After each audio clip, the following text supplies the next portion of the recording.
하나님 말씀은 신약성경 디모데후서 3장 15절에서 17절까지 보도록 하겠습니다. 디모데후서 3장 15절에서 17절까지입니다. 하나님 말씀 받으실 때 자리에서 일어나 주시기 바랍니다. 하나님 말씀이 이러합니다.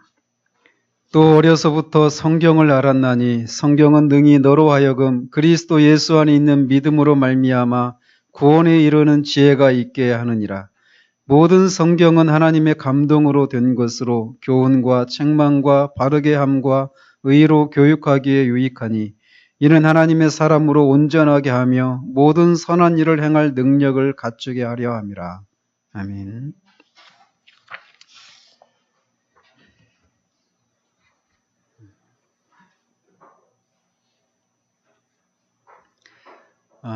지난주에는 소일문답 제2문답을 통해서 성경의 무호성, 또 필요성, 명확성과 충분성에 대해서 우리가 살폈습니다. 그리고 성경이 이런 것이라면 성경이 또 어떤 사람들을 책망할 것인가, 또 성경에 대해서 우리는 어떤 태도를 가져야 될 것인가, 이런 것에 대해서 말씀을 드렸습니다. 저는 저 자신을 향해서도 마찬가지고 우리 모두를 향해서 염려되는 게 이런 어떤 하나님의 말씀을 듣는 것이 그냥 우리에게 정보로만 그런 게 있구나, 이런 어떤 정보로만 우리에게 머무르는 것에 대한 염려가 늘 있습니다. 특별히 저 같은 경우에 더 많죠. 늘 말씀을 전하고 가르치는 그런 입장이 있는데 그 가르침에 따라서 살지 못하고 있는 그런 저 자신을 보면서 하나님 앞에 두려움을 많이 느낍니다. 마찬가지로 우리가 성경에 대해서 우리가 2주에 걸쳐서 살폈어요.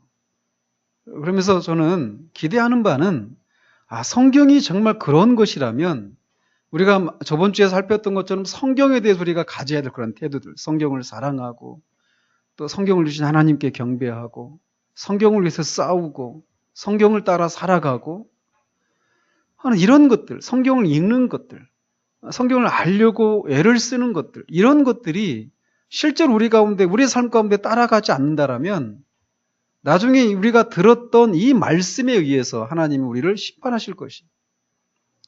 그때 그런 말씀을 분명히 들었지 않느냐. 그런데 너의 일생 가운데 성경을 어떻게 대했는가?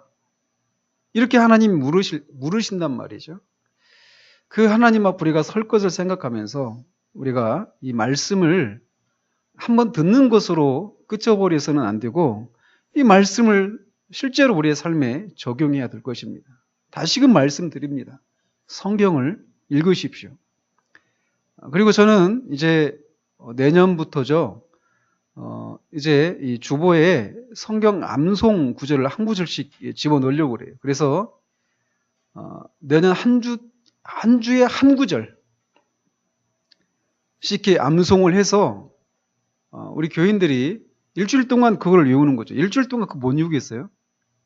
10번만 읽으면 외워집니다. 연세가 더 드신 분들은 20번 읽으십시오. 그러면 다 외워집니다. 그렇게 외워서 그 말씀을 사용해서 싸울 수 있어야 되는데 그 말씀이 무기란 말이죠. 영적인 싸움을 싸우는 데 있어서. 그 무기가 없으면 안 된단 말이에요. 그래서 다음 주부터는 주보에 이제 한 구절씩 성경 구절이 나갈 거예요. 그래서 그거를 외우십시오. 꼭 외우시고 돌아와서 이제 매주 예배가 끝나면 광고 끝나고 나서 그거를 같이 외울 겁니다. 못 외우신 분들은 또 못 외우겠죠. 그러나 어쨌든 그런 시도를 하려고 합니다. 그래서 한 10년 정도 지나면 1년에 50절씩 500절. 500절 정도 외우면 성경의 웬만한 아주 중요한 구절들은 우리가 어느 정도는 이렇게 외우고 있는 것이 되는 거예요.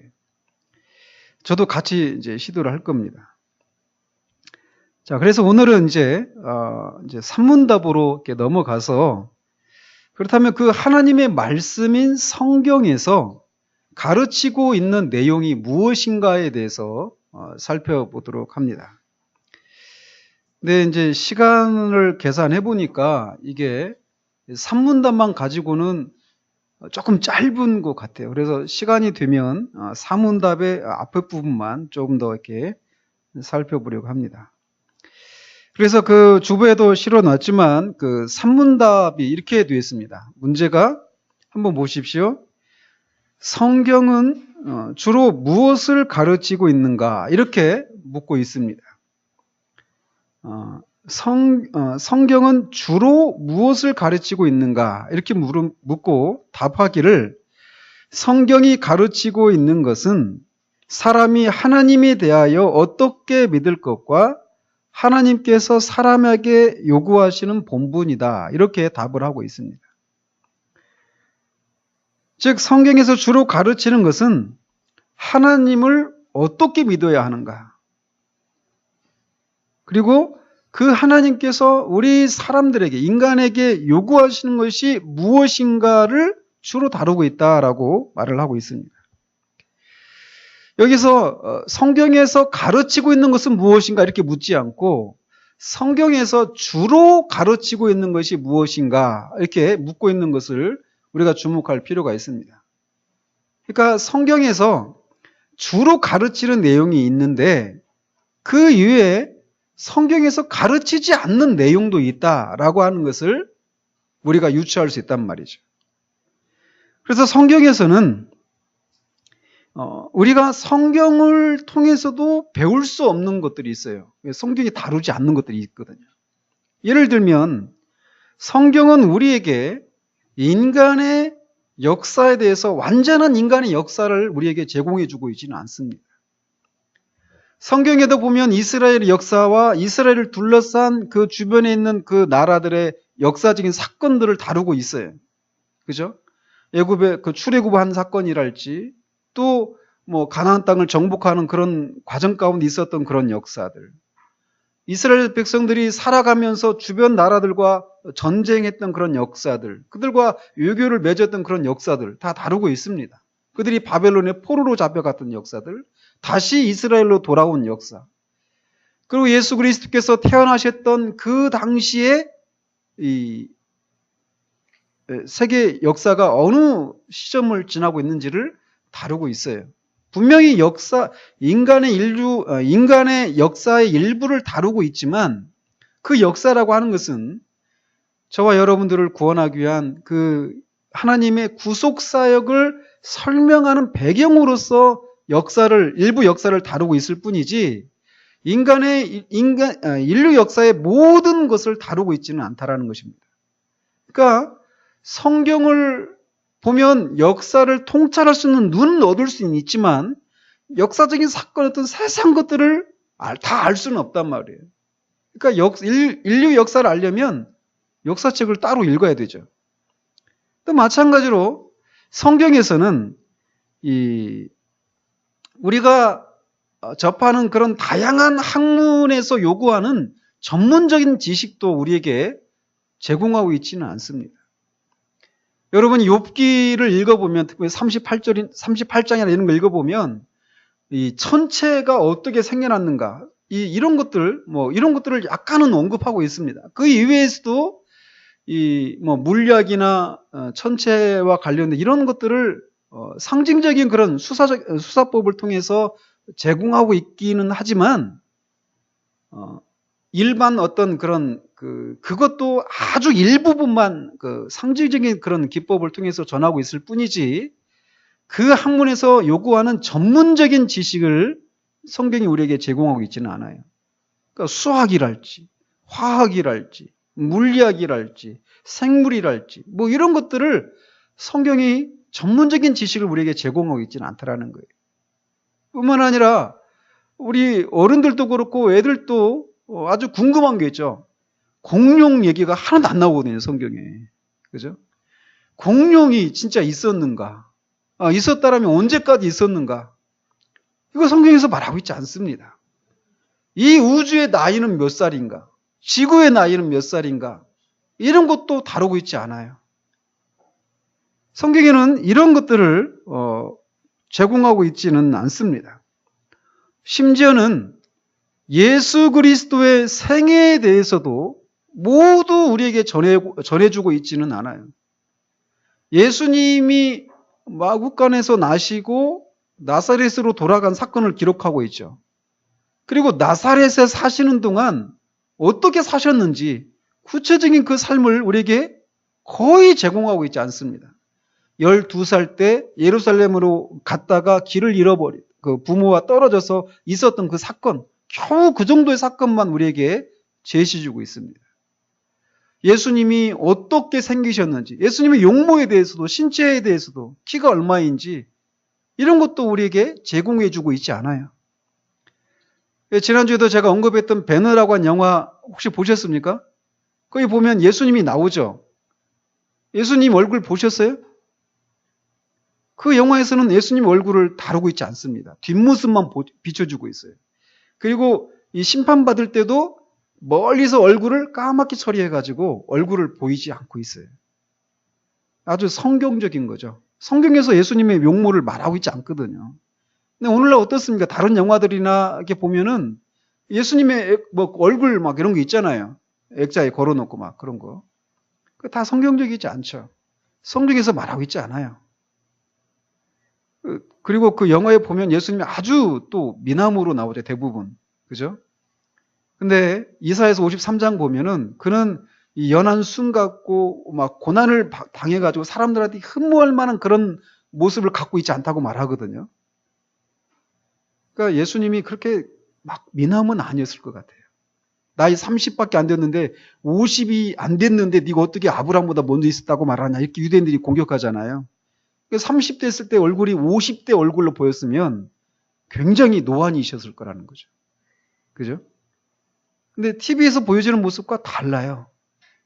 어쨌든 이런 예수님의 생애에 대해서조차도 성경은 제한적으로 우리에게 제공해주고 있을 뿐이라는 거죠. 그래서 주로 다루고 있는 것은 이 문답에서 말하고 있는 것처럼 인간이 하나님에 대해서 무엇을 믿어야 하는가, 또 그 하나님이 인간에게 마땅히 요구하는 것이 무엇인가, 이것을 주로 다루고 있다는 것입니다. 그러나 비록 성경이 우리가 알아야 될, 우리의 삶을 살아가면서 알아야 될 그 모든 것을 가르치고 있지는 않지만, 그래서 주로 하나님에 대해서 우리가 무엇을 믿어야 되는가, 이걸 다른 말로 말하면 뭐라고 말할 수 있을까요? 신앙이라고 하는 거죠. 그죠? 그리고 또 하나님이 우리에게 요구하시는 거, 이거를 다른 말로 표현한다면 율법입니다. 하나님이 우리에게 요구하시는 것은 율법을 통해서 드러내셨으니까. 이런 것들만 주로 다루고 있지만 성경이 그래서 모든 지식을 우리에게 제공해 주고 있지는 않지만 성경을 통하지 않고는 인간은 어떤 것에 대해서도 진정한 이해를 가질 수가 없다는 것입니다. 즉 성경은 모든 것을 진정으로 이해할 수 있는 빛이고 수단이 된다라는 것이에요. 주의 말씀은 내 발의 등이요 내 길의 빛이니이다라고 시편 기자가 말을 하고 있습니다. 그러니까 예를 들어서 성령께서 어떤 사람을 거듭나게 하셔서 이 성경이 하나님의 말씀임을 깨닫게 하고 그것을 이렇게 받아들여 믿게 되면 그는 하나님을 알게 됩니다. 성경을 통해서 하나님을 알게 돼요. 그리고 하나님을 알면 자기 자신을 알게 됩니다. 내가 누구인가? 나는 무엇을 위해서 살아야 되는가? 하나님을 알지 못하면 우리를 알 수 없어요. 그리고 인생을 알 수가 없습니다. 인간이라고 하는 나를 포함한 인간 이 존재에 대해서 그 존재의 기원과 그 존재의 목적이 무엇인지를 알 수가 없어요. 근데 성령에 거듭나게 하시는 것은 성경을 하나님의 말씀으로 받아들이게 되면 하나님을 알고 나를 포함한 인간에 대한 이해를 가지게 된단 말이죠. 그리고 그런 이해가 이 세상, 우리가 보고 있는 이 모든 세상이 하나님 아버지의 것이고 그 모든 것을 통해서 이 하나님을 영화롭게 하는 것을 드러내도록 하기 위해서 있다라고 하는 것을 깨닫게 된다라는 것이. 전 청년 때 회심을 하고 그런 그 성경을 통해서 말씀을 통해서 그런 깨달음들을 막 얻어갈 때 그런 얘기를 농담처럼 했었습니다. 이제 제가 이제 서울역으로 가야 되겠다. 서울역에 가면 뭐가 있습니까? 서울역에 가면 그 돗자리 한 구석에 돗자리 깔고 사람들 인생 상담해 주는 사람들 있죠. 점쳐주고 인생 상담해 주는 사람들. 저는 말씀을 깨닫고 인생이 무엇인가를 아는 눈들이 막 그때 생겼던 것 같아요. 지금도 여전히 그것은 확장되고 있죠. 성경을 알지 못하면 인간이 누구인지를 모릅니다. 인간이 이 해아리에 살아가면서 겪고 있는 많은 고난의 원인과 그것의 그 목적이 무엇인지를 몰라요. 어떻게 살아야 되는지를 알 수가 없습니다. 그것을 알기 위해서는 성경을 통해서 먼저 하나님을 알아야 돼요. 그래서 이 성경은 우리가 겪고 있는, 우리가 보고 있는 그 모든 것들을 진짜로 이해할 수 있는, 진짜로 알 수 있는 빛이고 수단이 된다라는 것이에요. 그래서 예를 들어서 어떤 사람이 그가 음악가라면 그 음악가는 음악을 통해서 질서와 조화의 하나님을 드러내는 것이 내가 할 바구나 라고 하는 것을 깨닫는 것이, 궁극적으로 깨달아야 될 것이 바로 그것입니다. 그래서 혹시 여러분들 지난주에도 영화를 제가 하나 이렇게 언급을 했는데, 카핑 베토벤이라고 하는 영화 혹시 보신 분 계십니까? 이 흥행이 안 된 영화라 많이 보신 분이 많이 없을지 몰라요. 카핑 베토벤. 베토벤을 카피하는 거예요. 카피하는 사람에 관한 얘기입니다. 그런 사람을 카피스트라고 하거든요. 카피가 뭡니까? 복사하는 거잖아요. 그죠? 그래서 그 카피스트라고 하는 사람이 하는 일이 무엇이냐면 이 베토벤이 만든 음악을 세상에 들려주는 다리 역할을 하는 사람이에요. 제가 정확한 기억은 안 나지만 베토벤이 나중에 귀가 멀잖아요. 그죠? 귀가 멀어서 자기가 그 만든 것을 전하려면 어떻게 됩니까? 그전에는 자기가 전할 때마다 다 자기가 직접 작곡한 걸 지휘했거든요. 근데 귀가 안 들리니까 지휘를 할 수가 있어요, 없어요? 못 한단 말이에요. 그래서 그런 자기가 만든 음악을 사람들한테 전해주는 다리 역할을 하는 카피스트가 필요했던 것입니다. 그런 사람과의 관계를 다룬 영화가 카핑 베토벤이라는 영화예요. 그런데 그 카핑 베토벤이라는 영화에 등장하는 그 카피스트, 그 다리 역할을 해주는 그 이제 사람이 여자였는데, 여자 주인공인데, 그 사람에게 애인이 있었어요. 애인이 있었는데 그 애인이 하는 일이 무엇이냐면 다리를 건설하는 건축가였어요. 근데 이 베토벤이 그 애인을 만나고 그 사람의 작품을 보고 이렇게 말을 합니다. 그 영화에서 보면. 영혼이 없는 쓸모없는 것이다. 그 다리를 보고 이렇게 혹평을 합니다. 베토벤이. 그러면서 자넨 이 두 곳을 연결하는 다리를 만들지, 난 인간의 영혼을 연결할 수 있는 다리를 만들어. 하나님이 내게 그럴 권리를 주셨지. 하나님은 어떤 사람의 귀에는 속삭이지만 내 귀에는 고함을 지르네. 그래서 내가 귀가 멀어버린 거야. 네가 눈이 멀어버린다면 이런 권리를 갖게 되겠지. 평가받지 않고 평가할 권리. 이런 표현도 굉장히 멋지죠. 그러면서 또 그가 음악에 대해서 이렇게 말을 합니다. 공기의 떨림은 인간의 영혼에게 이야기하는 신의 숨결이야. 음악은 신의 언어야. 우리 음악가들은 인간들 중에 신과 가장 가까운 사람들이지. 우리는 신의 목소리를 들어. 신의 입술이 무슨 말을 하는지 읽는 거야. 우리는 신의 자녀들을 태어나게 하지. 신을 찬양하도록. 그게 음악가야. 이렇게 얘기를 합니다. 비슷한 영화가 어거스트 러쉬라고 하는 영화가 있습니다. 제가 영화를 굉장히 많이 봤었어요. 요즘은 바빠서 많이 못 보는데 그 영화에서도 비슷한 얘기를 합니다. 소리라고 하는 것이 그 공기의 떨림이잖아요. 파장이잖아요. 음악도 그렇게 신의 파장, 신의 파동을 음악가가 들어서 그것을 다시 신에게 돌려드리는 것. 이게 바로 음악이다. 이렇게 정의를 합니다. 거기서. 베토벤이 어떻게 음악가가 바로 그런 일을 하는 사람이라고 하는 통찰을 얻을 수 있었을까요?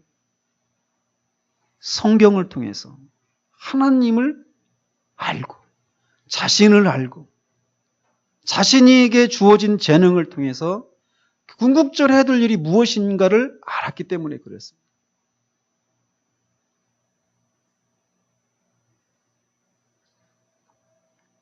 미술도 마찬가지예요. 과학도 마찬가지고 역사도 지리도 천문학도 물리학도 생물학도 다 마찬가지입니다. 회계학도 다 마찬가지. 그 모든 것을 통해서 질서와 조화의 하나님을 드러내는 것이죠.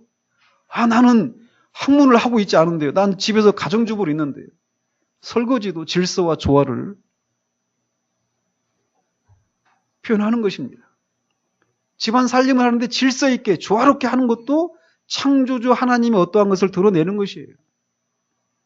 모든 것이 다 거기에 걸릴 수 있죠. 근데 이런 통찰을 어떻게 얻을 수 있습니까? 성경을 통하지 않고는 이 통찰을 얻을 수가 없는 거예요. 근데 성경을 통해서 성경이 하나님의 말씀이라고 하는 것을 깨닫지 못한 어떤 음악가가 있다고 생각해 보십시다. 예를 들어서 우리나라가 낳은 이 세계적인 비디오 아티스트가 있었어요. 혹시 기억을 하십니까? 몇 년 전에 돌아가셨어요. 백남준이라고 하는 분이 있었죠. 그분은 천재였습니다.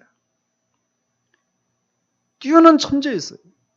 그런데 그는 음악이 베토벤이 말하는 것처럼 신의 파동을 듣고 그것을 신에게 돌려드리는 이게 음악인데, 그게 음악가인데 그는 그것을 거부합니다.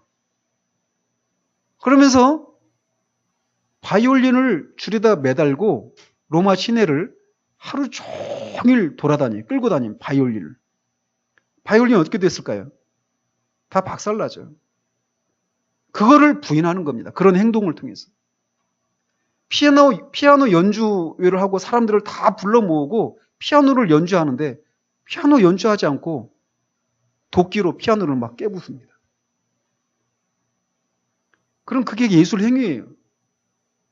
음악이 그 질서와 조화의 하나님을 드러내는 것이 있다라고 하는 것을 그런 행동을 통해서 부인하는 것이죠.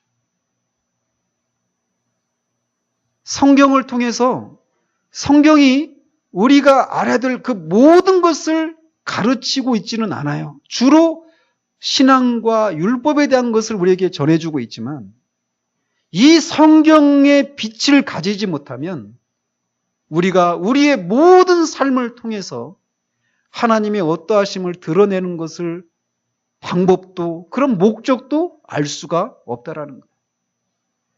그래서 성경을 통해서 정치를 바라볼 수 있는 눈, 성경을 통해서 경제를 바라볼 수 있는 눈, 예술과 문화와 스포츠와 외교와 국방과 교육, 이 모든 인간 삶에 관련된 그 모든 것들을 볼 수 있는 그 진정한 이해를 할 수 있는 그 눈을 성경을 통하지 않고는 얻을 수가 없다라는 것이.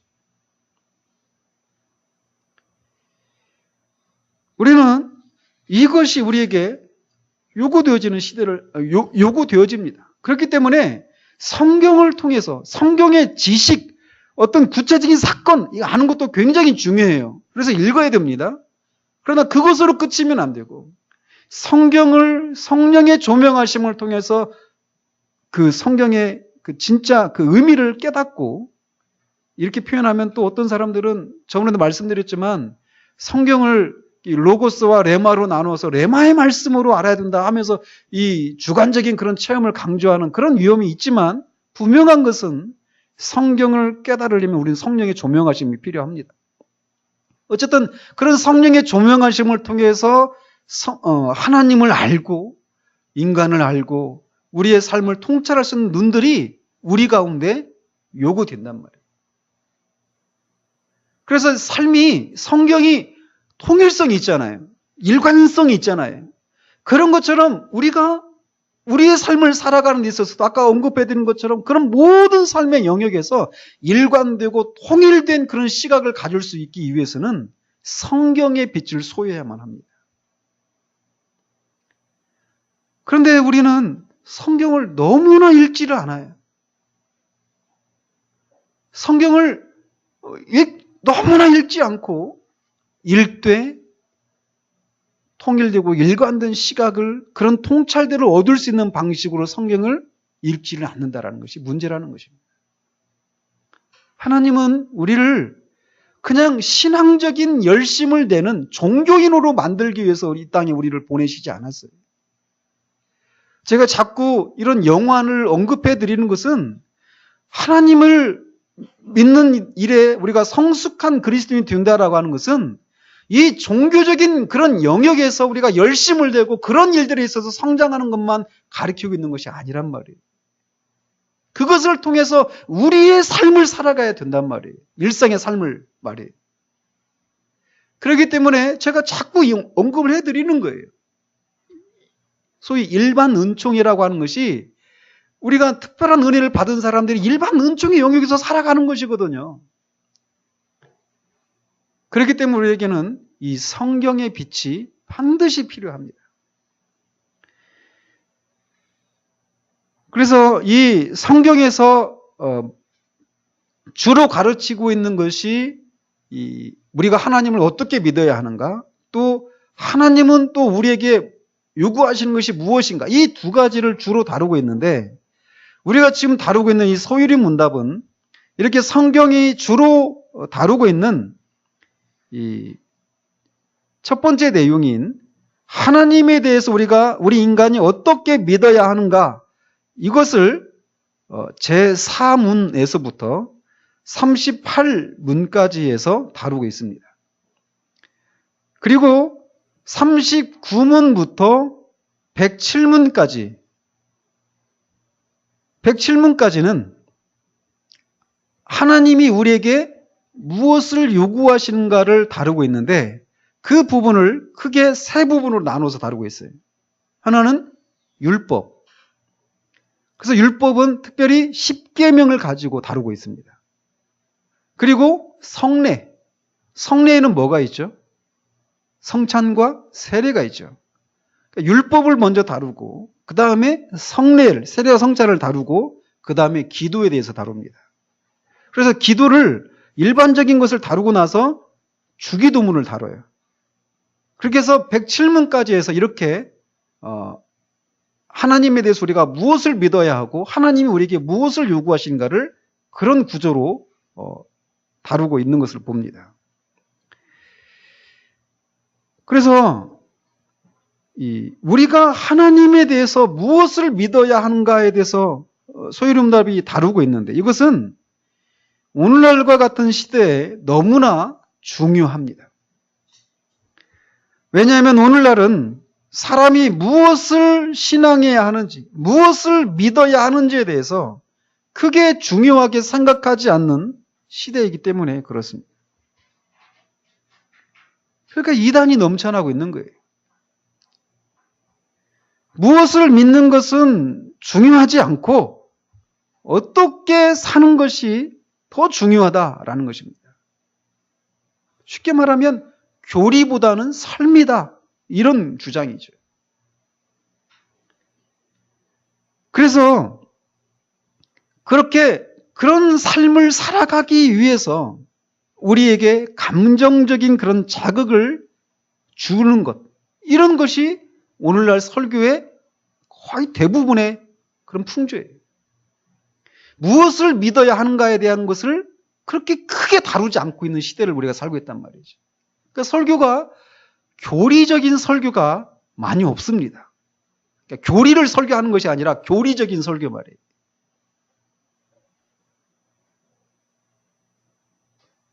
그래서 이 시대는 심지어는 누구도 다른 사람에게 그 사람이 믿고 싶지 않은 것을 믿으라고 강요해서는 안 된다라고 말을 하는 사람까지도 있습니다. 우리가 그래서 예배할 때마다 신앙 고백을 하잖아요. 사도신경으로. 동정녀 탄생을 믿든지 믿지 않든지 그건 중요한 게 아니다라는 것이죠. 주님이 육체로 다시 재림을 하시든지 아니든지 그게 중요한 게 아니다. 우리가 이 땅에서 옛사람을 죽이고 새사람을 입는 그런 삶을 열심을 내서 거룩한 성화를 이루는 삶을 살아가면 된다라는 것이 그런 식이죠. 옆에는 계속 그러고 있단 말이에요. 지금 이단입니다. 이단적인 가르침을 전하고 있는데도 그거를 중요하게 생각하지 않아요. 어쨌든 우리가 이전에 없었던 신앙에 대한 열심이 생기지 않았느냐. 그러나 주님이 말씀하십니다.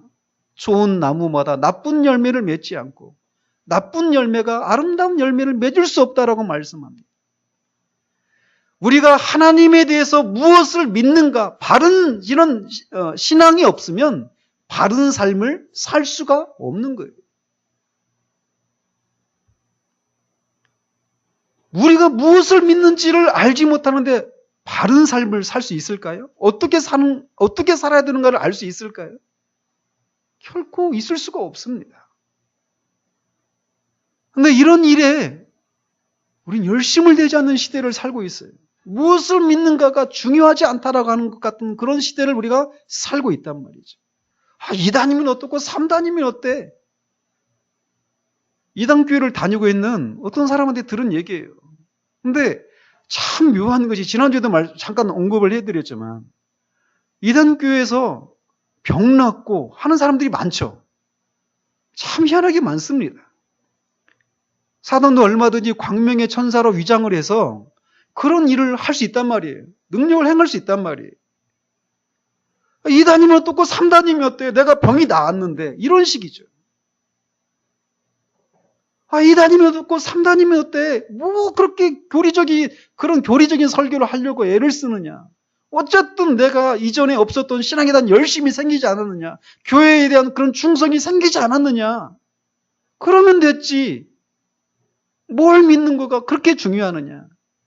이런 식의 생각이 우리 시대에 거의 대부분의 사람들이 갖고 있는 생각들이에요.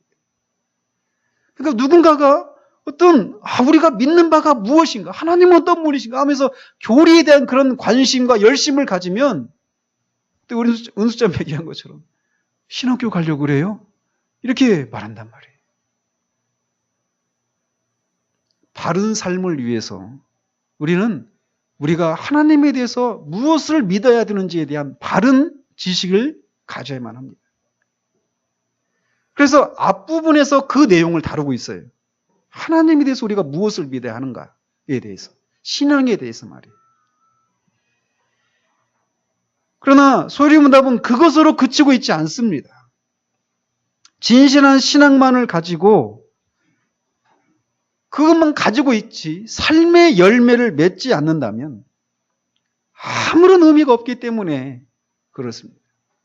그래서 야고보 사도가 말하는 것처럼 내 형제들아 만일 사람이 믿음이 있노라 하고 행함이 없으면 무슨 이익이 있으리요?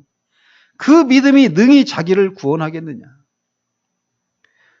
그러니까 자기가 하나님에 대해서 어떻게 믿어야 되는가에 대한 바른 지식을, 그런 신앙, 그것을 난 믿는다라고 하는 그런 고백을 한다 하더라도 그가 삶을 통해서 그 믿는 거를 실제로 드러내는 그런 삶의 열매를 맺는 것이 없다면 그가 말하는 그 신앙이라고 하는 것은 구원에 이르는 신앙이 아니라는 것이죠. 여러분, 이 성경을 진짜 그대로 믿습니까? 성경이 진짜 이렇다라고 하는 것을 믿으십니까? 야고보 사도가 말하는 것처럼 영혼이 없는 육체가 죽은 것처럼 행함이 없는 믿음도 죽은 것이다라고 말하는 이 말씀을 진짜 믿으십니까? 우리가 이것에 대해서 진지하게 생각을 해봐야 됩니다. 믿는 자들에게 나타나야 될 그런 삶의 필수적인 열매들이 있잖아요. 이런 것이 나한테 없는데 나는 그래도 정통교회에 다니고 있고 그런 바른 교리를 알고 있다. 난 그것을 믿는다. 매주마다 사도신경에서 말하는 그 신앙 고백을 난 진짜 믿는다라고 말하면서 내 삶을 통해서 그 신앙의 열매에 합당한 것을 맺고 있지 못하다라면 그거는 구원 없는 믿음이 아니라고 야고보 사도가 말하고 있단 말이에요. 근데 오늘날 교회 안에 이런 사람들이 너무나 많습니다. 명목성의 그리스도인들이죠. 믿는다고 말합니다. 그러나 그 믿는 대로 살지를 않아요. 이렇게 말씀드리면 그러면 어떻게 다 100% 맞는 삶을 살 수 있습니까? 저도 못 삽니다. 그러나 진짜 구원 얻는 사람은 그렇게 살지 못하는 것 때문에 애통해하는 것이 있습니다. 어떤 때는 그것마저 없는 그런 무감각한 시간을 지나기도 할 수 있어요. 그러나 그 심령의 그 중심에는 믿는 대로 살고자 하는 그런 욕구가 있고 그렇게 살지 못하는 것 때문에 애통해하고 안타까워하는 하나님 앞에 죄송함과 두려움을 갖는 그런 심령이 있단 말이에요. 오늘날 교회를 다니지만 수십 년을 다니고 중요한 직분까지 맡았지만 이런 부분에서 삶의 열매가 맺고 있지 못하는 그런 자신의 삶에 대해서 아무런 근심과 걱정이 없이 그냥 다니고 있는 사람들이 아주 용감한 사람들이 많다라는 거예요. 그러나 성경은 우리에게 그 두 가지를 균형을 가지고 강조를 하고 있습니다. 하나님에 대해서 우리는 바르게 믿어야 돼요. 우리가 우리 마음대로 하나님을 섬겨서는 안 됩니다. 우리 마음대로 예배를 드리면 안 돼요. 우리 마음대로 우리의 삶을 살면 안 됩니다. 하나님 이거나 받으십시오. 이런 식의 삶이어서는 안 된단 말이에요. 그렇기 때문에 우리는 하나님이 무엇을 원하시고 무엇을 원하지 않는가에 대해서 분명한 지식을 가지고 있어야 됩니다. 그러나 그 지식만 갖고 있다면, 갖고 있으면서 삶을 통해서 그런 것이 드러나지 않는다면 아무 의미가 없는 것입니다. 사실은 그가 알고 있는 것이 아니에요. 바른 교리는 바른 삶을 나타나게 되어 있습니다. 어려운 말로 오소독시, 오소프락시 이런 말이 있어요. 바른 정통 교리는 정통한 삶을 낳는다라는 말입니다. 이런 이 소요리 문답은 성경에서 주로 가르치고 있는 것을 이런 구조로 다루고 있어요. 4문에서 38문까지 해서 이 신앙에 대해서, 39문에서 107문까지 해서 이 율법에 대해서, 삶에 대해서 다루고 있단 말이죠. 이제 우리 3문 하는데 107문까지 언제 합니까? 저도 몰라요.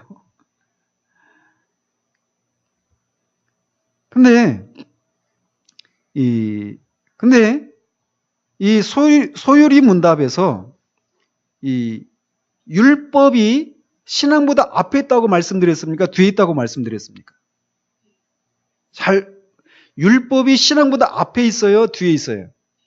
뒤에 있죠. 앞에 하나님에 대해서 무엇을 믿어야 되는가? 신앙이 앞에 있고 3문에서 38문까지, 그리고 39문부터 107문까지는 율법에 대해서 하나님이 우리에게 요구하신 것이 무엇인가에 대해서 다루고 있단 말이죠. 근데 왜 그러면은 율법을 앞에 놓고 신앙을 뒤에 놓으면 잘못된 겁니까? 잘못된 게 아니에요. 보십시오. 성경에서 율법에 대해서 뭐라고 말을 하냐면 이렇게 얘기합니다. 이같이 율법이 우리를 그리스도께로 인도하는 초등교사가 되어, 옛날 그 개혁성경은 몽학선생이라고 했죠. 이 초등교사가 되어 우리로 하여금 믿음으로 말미암아 의롭다함을 얻게 하려 함이라, 이렇게 갈라디아에서 말하고 있습니다. 그러니까 율법이 하는 기능이 무엇이냐면 우리를 그리스도에게로 인도하는 초등교사와 같은 그런 역할을 한다라는 거예요. 그러니까 옛날 그 로마 시대에 이 몽학 선생이 하는 일이 그런 거였어요. 아이들을 학교까지 데려다주고 학교에서 또 데려오는 이런 역할을 하는 사람이 이제 몽학 선생이 하는 일 중에 하나였거든요. 그런 것과 빗대어서 이렇게 얘기하는 것이죠. 그러니까 이 말씀이 의미하는 건 뭐냐면, 어떤 사람이 자신이 죄인이고 하나님의 심판 아래 있다라고 하는 것을 깨닫고 그래서 자신이 구원이 필요한데 자신의 힘과 능력으로는 구원에 이를 수 없다라고 하는 것을 깨닫기 전까지는 절대로 그리스도에게로 가지 않는다라는 거예요. 그러니까 어떤 사람에게 예수 믿고 구원받으십시오 이렇게 얘기를 해봐야 그가 콧방귀를 뀌는 이유가 무엇이냐면 자기가 구원이 필요하다는 것을 깨닫지 못하는 거예요. 자기가 죄인이라고 하는 것을 깨닫지 못하고 있고 또 뿐만 아니라 죄인이라고 하는 것을 인정한다 하더라도 자기 힘으로는 구원받을 수 없다라고 하는 것을, 그래서 자기에게는 구세주가 필요하구나라고 하는 것을 깨닫기 전까지는 절대로 그리스도에게로 갈 수가 없다라고 하는 것을 말하고 있습니다. 말하고 있는 거예요. 이 구절이. 그러니까 다른 말로 하면 인간이 자신이 죄인이라고 하는 것을 깨닫게 하는 것이 바로 뭐라는 거예요? 율법이라는 것입니다. 그래서 로마서 3장에서 율법으로는 죄를 깨달음이니라 이렇게 말하고 있단 말이에요. 자, 그렇다면 논리적인 순서는 어때요? 율법을 앞에 두고 우리가 죄인이라고 하는 것을 깨닫고 나면 그리스도를 붙드는 그런 신앙을 가지려고 하니까 논리적인 순서는 율법을 앞에 두고 신앙을 뒤에 두는 것이 맞는 것처럼 보이잖아요. 그죠? 근데 소위로 본다면 그런 구조로 되어 있지 않다니까요. 신앙이 앞에 있고 율법이 뒤에 있어요. 이것도 다 이렇게 배치한 것도 어떤 의도가 있습니다. 그냥 우연히 된 게 아니란 말이에요. 이 소위로 본다면 만든 이 신학자들이 모여서 이렇게 한 것도 다 의도가 있단 말이에요. 신앙을 뒤에 두고 율법을 앞에 둬도 틀리지 않아요. 왜냐하면 우리를 구원한 구세주보다 율법이 앞에 있었잖아요. 그죠? 그러니까 이 순서를 율법을 앞에 둬도 신학적으로 문제가 되는 건 아니란 말이죠. 그런데도 이거를 율법을 신앙보다 뒤에 두었단 말이에요. 그 이유가 무엇인가? 첫 번째는 율법을 앞에 두고 그리스도에 대한 신앙을 뒤에 놓으면 그리스도께서 율법보다 중요하지 않다라고 하는 인상을 줄 수 있기 때문에 그렇습니다. 우리 일반적인 생각이 그렇잖아요. 뭐든지 중요한 것을 앞에 놓잖아요. 그죠? 조용필은 맨 뒤에 나오지만 일반적으로 중요한 것은 앞에 두잖아요. 그죠? 그래서 율법을 그리스도에 대한 신앙, 하나님에 대한 신앙보다 앞에 두면 그리스도가 율법보다 덜 중요한 것처럼 여겨질 수 있기 때문에 그렇지 않다라는 것이죠. 그리스도보다 중요한 것이 없어요. 그리스도가 가장 크시단 말이죠. 그래서 앞에 둡니다. 그런 이유 때문에. 두 번째로는 율법을 앞에 두면 어떤 사람들은 율법이 명령하는 것을 자기가 지킴으로써 인간이 구원에 이를 수 있다라고 하는 인상을 가질 수 있기 때문에 이렇게 율법을 신앙보다 뒤에 두었던 것입니다. 만약 누군가가 이렇게 율법을 지킴으로 구원을 받는다라고 생각한다면 그건 완전히 잘못된 것입니다. 그러나 실상은 어떻습니까? 우리가 철로 역정을 살피면서도 한번 살폈죠. 크리스찬과 소망이 이 철로 역정 중에 어느 지점을 지날 때 소망이 어떻게 자기가 회심을 했는지를 다루었죠. 수요 기도에 나오셨던 분들 기억나십니까? 기억 안 나시죠? 그래서 제가 있는 거예요. 다 잊어먹으니까. 그 마법의 땅을 지날 때 그랬어요. 마법의 땅을 지날 때 거기는 막 공기가 너무 막 탁하고 막 졸려서 막 사람이 졸린 거죠. 그러니까 이 영적인 무기력에 빠지는 것을 상징한다고 말씀드렸죠. 그 영적인 무기력에 빠지지 않기 위해서 소망과 크리스천이 특별히 소망이 어떻게 자기가 구원에 이르게 되었는가를 살피면서 얘기를 합니다. 그러면서 그런 얘기를 했잖아요. 자기가 그냥 호영이 시장에서 살았다는 것이죠. 그런데 호영이 시장에서 순교했던 성실이라고 하는 사람이 자기한테 말씀을 전했다라는 거예요. 그러면서 그 말씀을 통해서 자기가 심판 안에 있다. 자기가 구원을 받아야 된다라고 하는 것을 깨달았다는 것입니다. 그러고 나니까 소망에 취했던 게 뭡니까? 그가 이전에 지었던 그런 죄된 삶을 청산했죠. 삶의 개혁을 막 이루는 그런 것을 했어요. 그리고 이제 종교적인 생활을 하기 시작했습니다. 그죠? 우리도 어떻습니까? 자기가 구원이 필요하다는 것을 깨달은 어떤 사람이 있다고 생각해 보십시오. 근데 자기가 구원을 받아야 된다 생각할 때 그 사람이 먼저 생각하는 건 뭐냐면 자기가 삶을 살아가면서 엉망으로 살고 있는 것들, 술 마시고 담배 피고 외도를 하고 음행을 행하고 도박하고 막 이런 것들 있잖아요. 이런 것을 먼저 생각하면서 이런 것들을 청산해야지. 그런 생각을 하면서 그런 것, 삶의 개혁을 막 이루려고 하는 그런 노력을 합니다. 그리고 교회 열심히 나오고 성경도 읽고 기도하려고 하고 구원받기 위해서 애를 쓰고 막 기도를 하는 그런 종교적인 활동들을 막 합니다. 그죠? 소망이 처음에 그런 것을 하고 있었을 때 마음의 평안을 누렸습니까? 안 누렸습니까? 고개를 가로저으면 안 돼요. 누렸다니까요, 처음에. 그걸 하면서. 그랬잖아요. 삶의 개혁을 이루고 종교적인 그런 활동을 막 하고 나니까 마음의 그 양심의 그 송사가 잠잠해졌어요. 그래서 잠시 동안은 평안을 누렸습니다. 근데 뭔가 이 불편함이 있는 거예요. 그래서 말씀을 보니까 자기가 그렇게 종교적인 선을 행하고 삶의 개혁을 이루는 이런 것들 속에서도 불순한 것들이 끼어 있다라고 하는 것을 보게 된 거죠. 그리고 율법의 행위로는 의롭다 여김을 받을 자가 아무도 없다라고 하는 이 말씀 앞에 완전히 무너진 거예요. 그죠? 잘 기억하십시오. 자기가 구원을 받아야 된다라고 하는 것을 깨닫는 거 정말 복된 것입니다. 그러나 자기의 힘으로는 구원받을 수 없다라고 하는 것을 깨닫는 것이 아니면 절대로 그리스도를 붙잡지 않습니다. 많은 사람들이, 교회 안에 있는 사람들이 많이 착각하고 있는 사람들 중에 그런 사람들이 굉장히 많아요. 당신이 구원받은 증거가 무엇입니까? 라고 물어보면 내가 죄를 깨닫고 하나님의 심판 안에 있고 구원을 받아야 된다는 것을 깨달았다는 것을, 그런 경험이 있다는 것이에요. 예, 좋습니다. 그리고 나서 어떻게 했습니까? 내가 그전에는 내가 이게 죄인지도 몰랐는데 그게 죄라고 하는 것을 깨닫고 그 죄된 것을 다 청산하고 내가 새 삶을 살기 시작했습니다. 그리고 내가 교회에 나와서 열심히 예를 썼습니다. 종교적인 기도도 하고 헌금도 하고 교회 봉사도 하고 그렇게 열심히 하면서 내가 이제 아주 반듯한 기독교인의 그런 삶을 살기 시작했습니다. 그것이 내가 구원받은 증거입니다. 이렇게 말하는 사람들이 교회 안에 굉장히 많아요. 여기에 계실지도 모르겠어요. 그러나 기억하십시오. 그것은 다 율법을 지킴으로써 내가 구원받을 수 있다고 하는 생각에 불과하다는 거예요.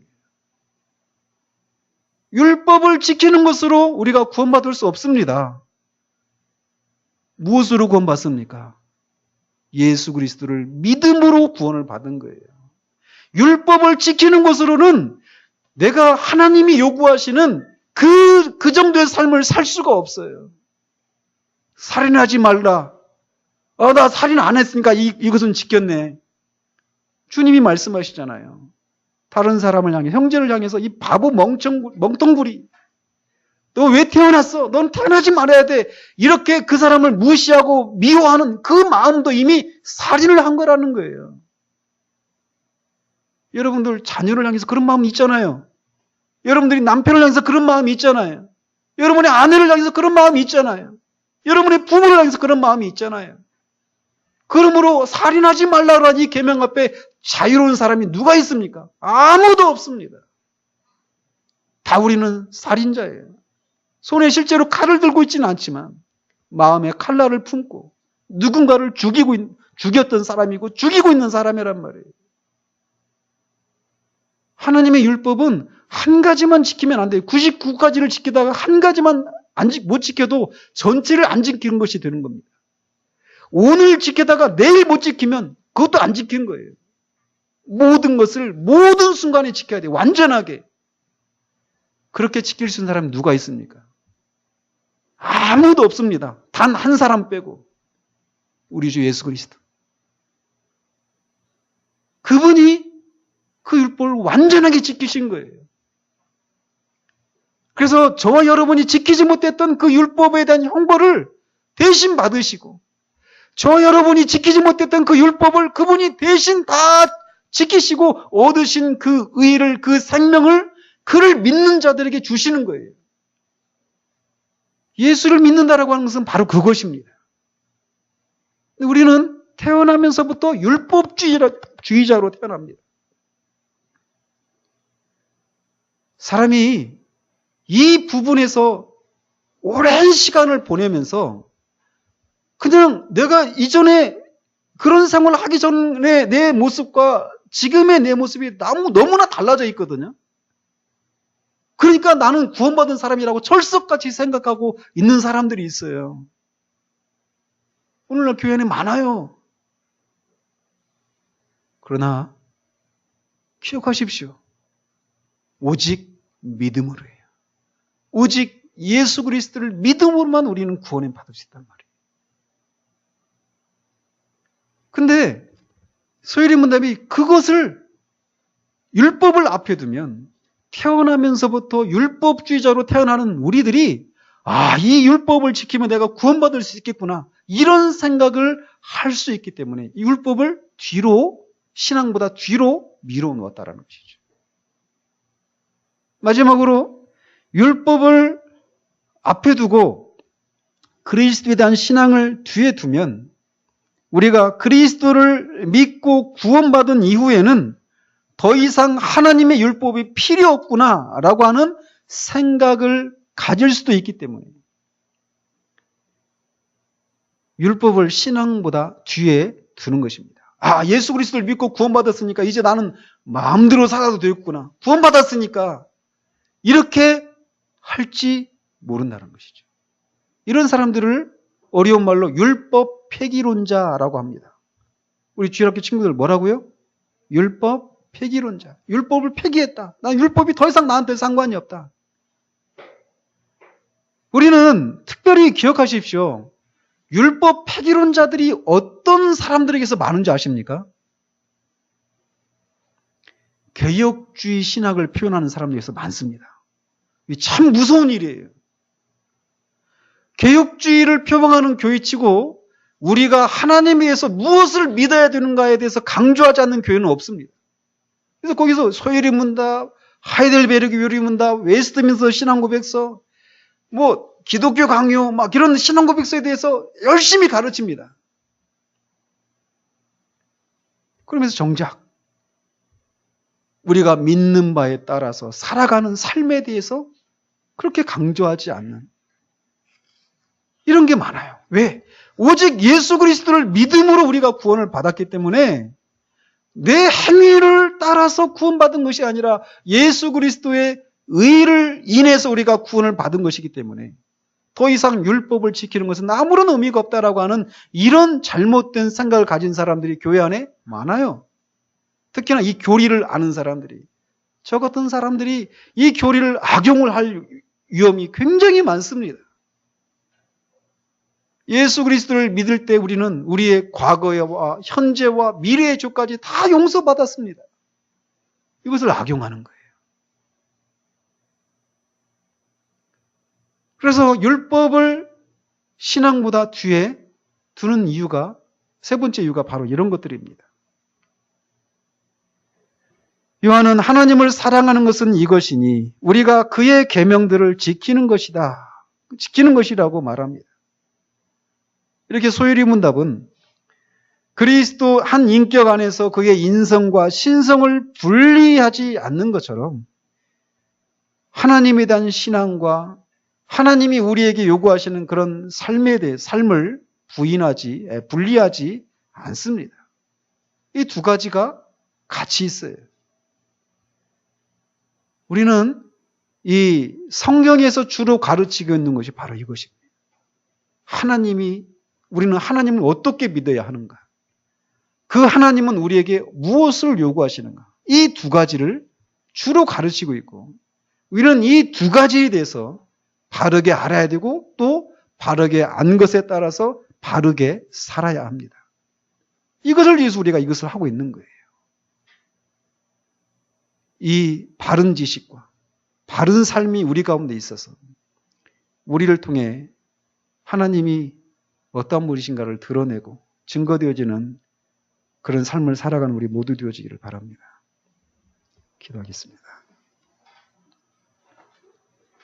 하나님 아버지, 성경이 하나님의 말씀이라고 하는 것을 우리가 살펴보았고, 이어서 그 성경에서 주로 가르치는 것이 무엇인가를 우리가 오늘 또 살펴보았습니다.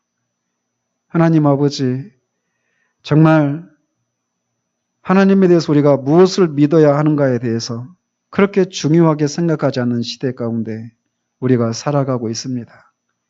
누구나 그 시대에 태어나면 그 시대의 아들과 딸이 된다라고 하는 말처럼 우리도 우리 모르게 이 시대의 풍조에 젖어서 하나님에 대해서 우리가 무엇을 믿는가에 대해서 그다지 중요하게 생각하지 않고 있지는 않은지 우리 자신을 돌아보기를 원합니다. 뿐만 아니라 성경에서 주로 가르치는 두 번째 요소는 하나님께서 우리에게 마땅히 요구하시는 것이 무엇인가, 즉 우리 인간이 무엇을 해야 되는가에 대해서 말씀하고 계시다는 것을 그것에 착안해서 그렇게 소일의문답에서 율법을 우리가 다루고 있다라고 하는 것도 우리가 살펴보았습니다. 하나님 아버지, 정말 우리가 이 소일의문답을 통해서 성경에서 주로 말하고 있는 것이 무엇인가를 배워가는 과정을 통해서 바르게 믿고 또 바르게 사는 그런 우리들 될 수 있도록 또 되어지기를 위해서 애를 쓰는 그런 삶을 살기 위해서 성령의 능력을 힘입기를 위해서 기도하고 성령의 은혜를 구하는 그런 삶을 살아가는 우리 모두 될 수 있도록 주님 도우시기를 원합니다. 이 성경을 아는 빛을 우리에게 더욱더 풍성하게 계시해 주셔서 우리의 삶을 볼 수 있는, 모든 삶을 볼 수 있는 통찰력들을 더하셔서 정말 참 자유함을 누리며 살아가는 우리 모두 되어줄 수 있도록 주님 도우시기를 원하옵고 예수 그리스도 이름으로 기도합니다. 아멘.